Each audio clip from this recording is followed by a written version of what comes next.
Chairman এবং বাংলাদেশ জাতীয়তাবাদী দলের চেয়ারম্যান এবং গণপ্রজাতন্ত্রী বাংলাদেশ সরকারের মাননীয় প্রধানমন্ত্রী জনাব তারেক রহমান এমপি সাহেব সবসময় একটা কথা বলতেন যে উনি এবং ওনার দল এবং যদি জনগণ ওনাকে রাষ্ট্র পরিচালনার দায়িত্ব দেয় নির্বাচনের মাধ্যমে নির্বাচিত করে সবসময় প্রান্তিক জনগোষ্ঠীর পাশে থাকবেন।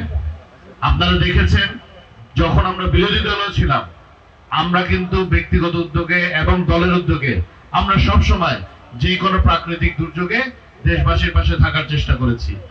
সে একই ধারায় আজকে যখন এই দুর্যোগ গেল 43 বছরের মধ্যে সর্বোচ্চ বৃষ্টিপাত হয়েছে এবং এই 3 পার্বত্য জেলা সহ চট্টগ্রাম জেলা খুবই ক্ষতিগ্রস্ত হয়েছে, সিলেটও কিছু ক্ষতিগ্রস্ত হয়েছে। এই সময় প্রথম দিন থেকেই আমরা সকলেই আমরা যারা বাংলাদেশ জাতীয়তাবাদী দলের থেকে সংসদ সদস্য নির্বাচিত হয়েছি এবং আমরা যারা মন্ত্রী পরিষদের দায়িত্ব পেয়েছি আমরা সকলেই কিন্তু প্রথম দিন থেকে বিভিন্ন এলাকায় মাননীয় প্রধানমন্ত্রীর পক্ষ থেকে তদারকি করছি।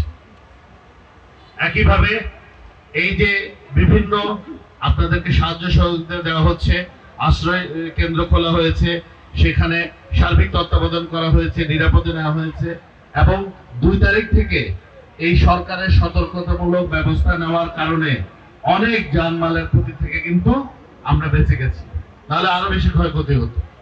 একইভাবে আপনারা জানেন আমাদের সরকারের পক্ষ থেকে আমাদের এখানে অনেক নারী উদ্যোক্তা আছেন যারা বিভিন্ন এনজিও থেকে ক্ষুদ্র লোন নেন, লোন নিয়ে মাসে মাসে কিস্তি ভরতে হয়।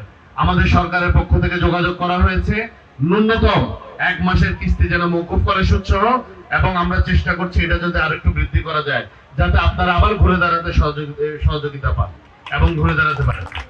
একই সাথে আপনারা জানেন আমাদের মাননীয় কৃষিমন্ত্রী ইতিমধ্যেই আবার কৃষকদের মাঝে প্রণোদনা দেওয়া শুরু করেছেন এবং পুরো এই প্লাবিত অঞ্চলে যতগুলো প্লাবিত হয়েছে বিনামূল্যে খুরা রোগের ভ্যাকসিন উনি টিকা উনি দেওয়ার ব্যবস্থা করবেন, এটা উনি আশ্বাস দিয়েছেন। এবং একই সাথে যারা ক্ষতিগ্রস্ত কৃষক কৃষি মন্ত্রণালয় থেকে হোক, ত্রাণ ও দুর্যোগ ব্যবস্থাপনা মন্ত্রণালয় থেকে হোক, আমরা আস্তে আস্তে পুনর্বাসনের চেষ্টা করছি। একইভাবে জেলা প্রশাসন এবং জেলা পরিষদের মাধ্যমে আমরা যারা যেসব অঞ্চলে যেসব বাড়িঘর ক্ষতিগ্রস্ত হয়েছে আমরা একটা শ্রেণীবিন্যাস করে একটি তালিকা করে আমরা সেটাও ব্যবস্থা করবো ইনশাল্লাহ সরকারের পক্ষ থেকে, যেন আমরা তাদেরকে আবার তাদের নিজের পায়ে দাঁড়াতে বা ঘুরে দাঁড়াতে আমরা সহায়তা করতে পারি। আপনারা দেখেছেন শুধু সরকার নয় দলের পক্ষ থেকেও বিভিন্ন অঞ্চলে অনেক মানুষকে সাহায্য সহযোগিতা করা হয়েছে, যেটা অলমোস্ট সরকারের সমান্তরাল ভাবেই তারা করেছে। কেন করেছে? কারণ ওই যে শুরুতে একটা কথা বলেছি, আমাদের মাননীয় প্রধানমন্ত্রী নির্বাচনের আগে যে প্রতিজ্ঞা দিয়েছিলেন উনি সবসময় বাংলাদেশের সুবিধা বঞ্চিত মানুষদের পাশে আছেন, বাংলাদেশের প্রান্তিক জনগণের পাশে আছেন। বিশেষ করে এই 3 পার্বত্য জেলায় ওনার বিশেষ নজর আছে, যে কারণে এই দুর্যোগ হওয়ার প্রথম দিনই মন্ত্রণালয় থেকে 1300 মেট্রিক টন চাল দিয়েছেন এবং এই প্রত্যেকটি জেলায় উনি নিজ তহবিল থেকে 20 লক্ষ টাকা করে জেলা প্রশাসকদের কাছে পাঠিয়েছেন।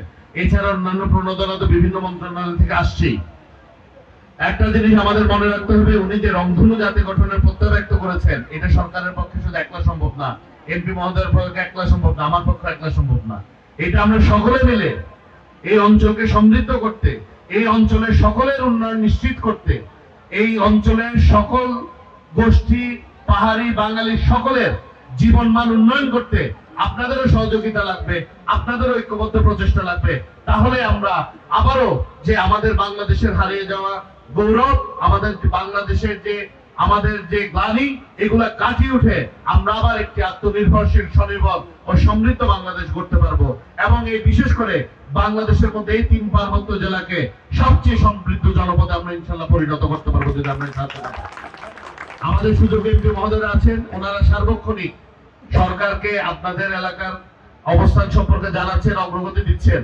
আমার আসার একমাত্র উদ্দেশ্য হচ্ছে মাননীয় প্রধানমন্ত্রীর পক্ষ থেকে আপনাদের সাথে এমপি মহোদয়ের সাথে আবারও একই সংহতি প্রকাশ করা যে আপনাদের যে কোনো দুর্যোগে যে কোনো বিপদে বাংলাদেশ জাতীয়তাবাদী দলের নেতৃত্বাধীন সরকার এবং বাংলাদেশ জাতীয়তাবাদী দল আমাদের নেতা জনাব তারেক রহমানের নেতৃত্বে সবসময় আপনাদের পাশে ছিলাম, আছি এবং ভবিষ্যতেও থাকবো।